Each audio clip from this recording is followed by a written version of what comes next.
Well, I definitely enjoyed Deadpool 2. What about you, Little Pools? Did you enjoy the movie?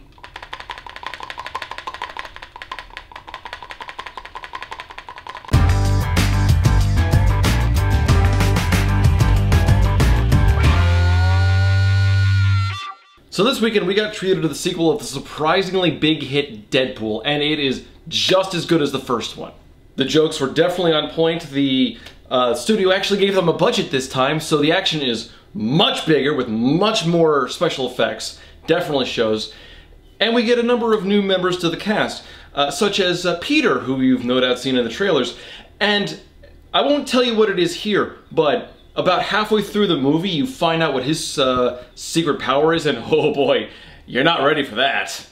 One of the things that made the first movie so great was Deadpool's quick wit and sharp tongue. And we have the same writing in spades in this movie. Every time anyone has anything to say to him, he already has a response ready to go. Actually, the writing's even better than that because Deadpool's able to pull out a lot of so many fourth wall breaks that it's actually hard to keep track of them. And more times than not, it is completely ridiculous, and that just makes everything so much better. He's joined by Cable, played by Josh Brolin, and they make one of the best frenemy combinations ever. Now Cable, if you don't know him, is a time traveler from the future who came back to murder a kid named Russell. Deadpool kind of befriends the kid and decides that he needs to save him, and in order to do that, he pulls this ragtag team together, which is where we get most of our new cast members. One that I was worried about that I kept seeing advertised was Domino, who's apparently so lucky it's actually a superpower.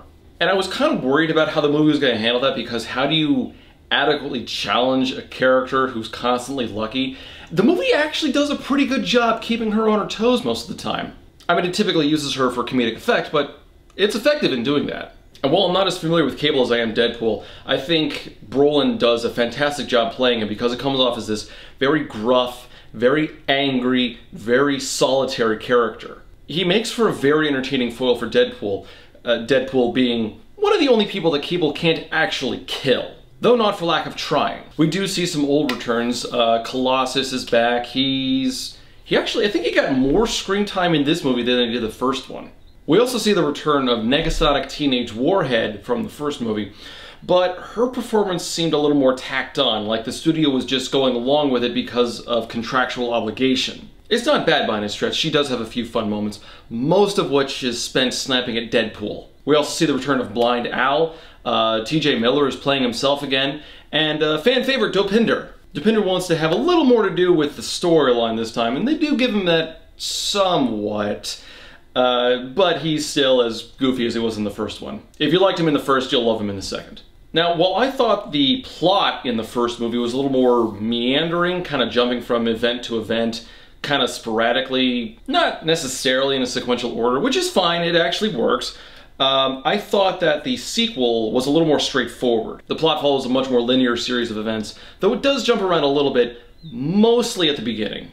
Okay, and the action. So, while the first movie had to be a little more restrained in the first movie because of budgetary concerns, the sequel does not have that problem. So, while the action in the first movie is about here, the bar has definitely been raised for the sequel. So, the writing is great, the story is fun, the characters are hilarious, the action is top-notch. This is a great movie. If you love superhero movies, go check it out. If you love comedies, go check it out.